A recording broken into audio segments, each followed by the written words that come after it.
storm. These patients need intravenous steroid injections. They may need a tarsorrhaphy from our side, and of course the endocrinology part has to be managed. In the quiescent stage, eventually they would need reconstructive surgeries for the eyelid retraction, for squints, for proptosis. Sometimes we give Botox while we're still waiting for the chronic stage to come in, and we are waiting for the activity to settle down. Hindi Hindi ठीक है। मैं doctor विशाल अरोड़ा हूँ। मैं department of ophthalmology head कर रहा हूँ Artemis hospitals में।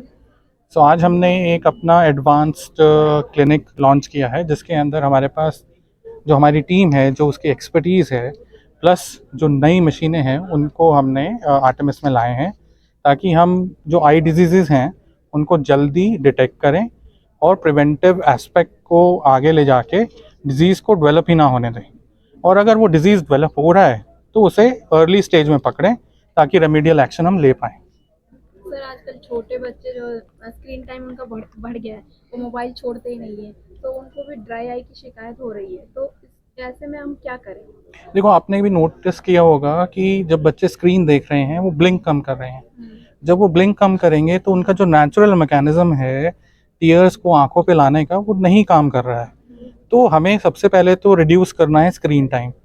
तो हमें 20 मिनट से ज़्यादा लगातार स्क्रीन नहीं देना है, और अगर वो कर भी रहा है स्क्रीन टाइम यूज़, तो उसको बोलना है कि हर 20 मिनट बाद आपने ब्रेक देना है, और उसको फ्रीक्वेंटली बोलना है कि ब्लिंक करे।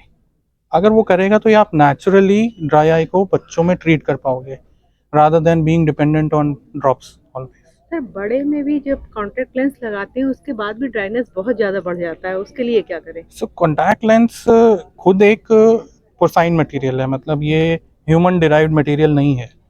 उसकी वजह से एंटीजेनिसिटी, मतलब हमारी आँख ने रिएक्ट करना ही है। इट डज़ नॉट मैटर कि वो एक दिन पहना हो कॉन्टैक्ट लेंस या 20 साल से आप पहन रहे हो, आप उससे एलर्जी डेवलप कराओगे ही अपने आप को।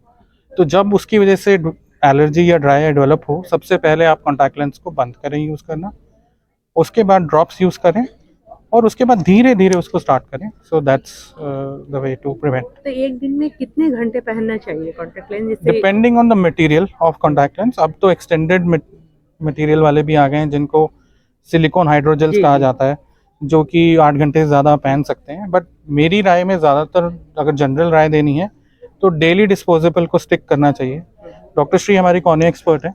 The contact lens, it's an excellent thing कि लोग बिना चश्मे के they can do all the activities, we feel happy of not wearing like a crutch. But ये एक चीज़ है कि जब कॉन्टैक्ट लेंस लगाना है, जो मिनिमम रिक्वायरमेंट होता है कि नंबर ऑफ आवर्स जो है 6 to 8 hours is something which is considered safe and recommended. जो डोंट्स है उसमें 3 चीज़ें याद रखनी है: don't swim, don't shower with the lenses and don't sleep with the lenses. ये 3 ऐसा आपको याद रखने हैं, ठीक है? बाकी कुछ भी आप कर सकते हैं, बट 6 से 8 घंटे से ज़्यादा लगाने से आपके ड्राई आइज़ या risk of infection, I allergy बढ़ जाती है। एंड ऑलवेज मेक श्योर कि आपके बैकअप ग्लासेस होनी चाहिए। लुब्रिकेंट्स आप रेगुलरली यूज़ कर लीजिए ताकि ड्राई आइज़ इतना ना बने।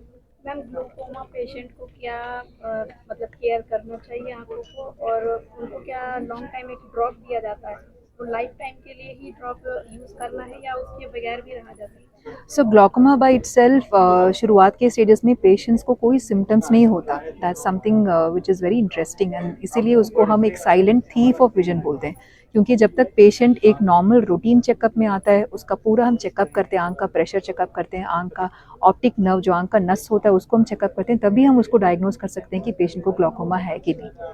एंड जब पेशेंट को डायग्नोज हो जाता है कि ग्लॉकोमा है, हमारी तरफ से medically there is one treatment which is कि आई का जो प्रेशर होता है, आंख का प्रेशर को हम दवाइयों से कंट्रोल में रख सकते हैं। इससे क्या होता है कि ऑप्टिक नर्व की आगे चल के कोई नुकसान नहीं पहुंचेगा। जो ऑप्टिक नर्व का डैमेज ऑलरेडी हो गया उस चीज़ को हम रिवर्स नहीं कर पाएंगे, but with the drops the disease can be control. Now जब एक किसी ग्लॉकोमा पेशेंट को ड्रॉप्स जब प्रिस्क्राइब किया, mostly it is meant to be continued for life, until unless कुछ कंडीशंस होते हैं जहाँ पे ग्लॉकोमा सिर्फ शॉर्ट टर्म के लिए होता है, जहाँ पे आंख का प्रेशर सिर्फ बढ़ता है, जैसे स्टीरॉइड्स जैसे दवाइयाँ, कुछ लोग जो स्टीरॉइड्स टैबलेट्स लेते हैं कोई शारीरिक बीमारियों के लिए, या कोई स्टीरॉइड स्प्रेज यूज़ कर रहे हो, स्टीरॉइड के इनहेलर्स यूज़ करते हो, उन लोगों में आंख का प्रेशर एक टेम्पररी पीरियड के लिए, कुछ महीनों के लिए बढ़ सकता है। उसको हम स्टीरॉइड तो हार्मफुल है ना? हाँ, कुछ कंडीशंस ऐसे होते हैं जहाँ पे स्टीरॉइड्स का रिक्वायरमेंट होता है, तो हमें सिर्फ उस टाइम जितना नेसेसरी है उस टाइम के लिए हमें स्टीरॉइड्स को यूज़ करना चाहिए विद द मॉनिटरिंग। हमें जब पता होती है कि स्टीरॉइड्स के कुछ साइड इफेक्ट्स है तो उसको हम साथ साथ में मॉनिटर करेंगे, पेशेंट का शुगर बढ़ तो नहीं रहा, आंख का प्रेशर बढ़ तो नहीं रहा, तो उन चीज़ों को हम साथ साथ में मॉनिटर करके जितना उसका फ़ायदा है फ़ायदा उठा लेंगे, और जब हमें ज़रूरत नहीं लग रहा कि उसको और कंटिन्यू करना उसको स्टॉप और करवा अगर सकते कोई हैं। डायबिटिक पेशेंट है और उसको ग्लूकोमा भी है, तो वो फिर किस तरह से, मतलब उसका ट्रीट हो पाएगा या फिर लॉन्ग टाइम में आगे जाके और परेशानी हो सकती है? Both of them would be separate entities. Yes, it is possible कि कुछ डायबिटिक पेशेंट्स में ग्लॉकोमा हो, तो ग्लॉकोमा का ट्रीटमेंट तो आई ड्रॉप्स के द्वारा होगा, but diabetic point of view से अगर उनका ब्लड का शुगर कंट्रोल में रखें तो काफ़ी हद तक जो आई का प्रॉब्लम जो डायबिटिक रेटिनोपैथी बोलते हैं उसको हम काफ़ी हद तक प्रिवेंट कर सकते हैं। ऐसे काफ़ी पेशेंट्स हमने देखे जो 15-20 साल से डायबिटिक है बट आंख में कोई चेंजेस नहीं है। एक ऐसा पॉसिबल है जब हम ब्लड शुगर को regularly over a period of years उसको मेंटेन में रखने से आंख बिल्कुल सेफ रह सकता है।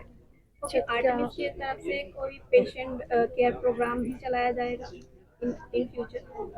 by itself like we have tie-ups in the sense कि जब भी पेशेंट कोई डायबिटिक एंडोक्राइनोलॉजी में आते हैं तो उनका एटलीस्ट साल में एक बार आई चेकअप होना मैंडेटरी है। It's like a global protocol कि हर डायबिटिक पेशेंट को साल में एक बार अपना रेटिना चेक करवाना है। नॉर्मल रहता है तो साल में साल चेक कराएंगे, कोई भी माइल्ड चेंजेस दिखते हैं तो हम उनको 6 महीने में फिर से बुलाते हैं ताकि हम देखें कि चेंजेस कोई बड़े ना हो।